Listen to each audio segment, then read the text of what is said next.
well, kumare, napansin ko nga ilang araw na akong hindi consistent mag-upload ng video dito. Pasensya na at napaka-busy talaga ng buhay ko kahit ako'y isang full-time mom lang. And for today's video, pupunta pala kami sa isang event.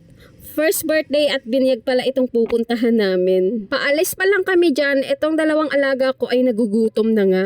Kaya sinigurado ko talagang may baon akong gatas, tubig at biskwit nila.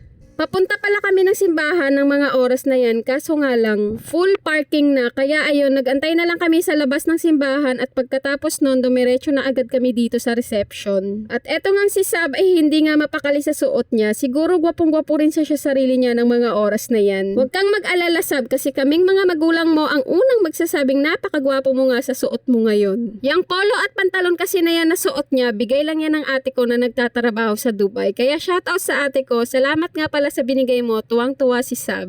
Unti-unti na nga rin pumasok ang mga bisita kaya pumasok na rin kami dito sa loob ng event. Grabe, pagpasok mo pa lang nakakatuwa kasi ang lawak nga ng place at ang ganda nga ng setup ng decoration nila. At etong ang clown ay lumapit kay Sab para sana lagyan siya ng name tag kasi lahat naman ng bata ay nilalagyan nito. Pero etong bata na to ay grabe nga makaiyak. Akala mo naman kung anong gagawin sa kanya. Akala naman daw kasi niya ituturukan siya. May trauma na kasi siguro sa turok to. Kaya ng mga oras na yan ay na-challenge din talaga ang pasensya ng tatay niya.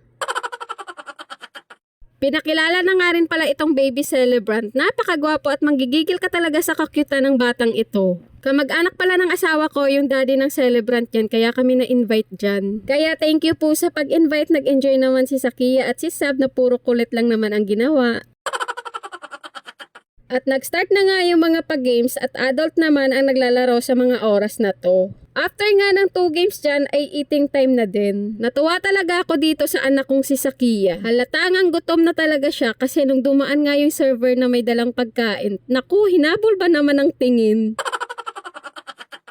Pero mas okay na nga na ganyan ang bata para may ganang kumain. At eto nga si Sab ay kumain lang din ng kaunti at namulutan na nga nitong cotton candy. After nga pala kumain ng lahat dyan ay nag-start na rin pala itong magic show. At eto ngang lola ay hindi halatang stress sa apo niya kasi doon ba naman humiga-higa sa harap ng magician. Hay naku Sab, pag ikaw talaga minagic ng magician, hindi ka talaga namin mapapalitan. Aba, nag-iisa ka lang kaya sa mundo, mahirap hanapin ang katulad mo, charing. Noong mga oras na yan, nakikipalakpak na nga rin itong si Sab kahit hindi niya naman naiintindihan yung ginagawa ng magician. Pero okay na yon kesa naman mag-tantrums ka dyan at sabihin na naman ng magician, kaninong anak to? Hindi lang din pala para sa mga bata ang show na ito, para din sa matanda kasi nakakalibang panoorin at nakakauto na rin.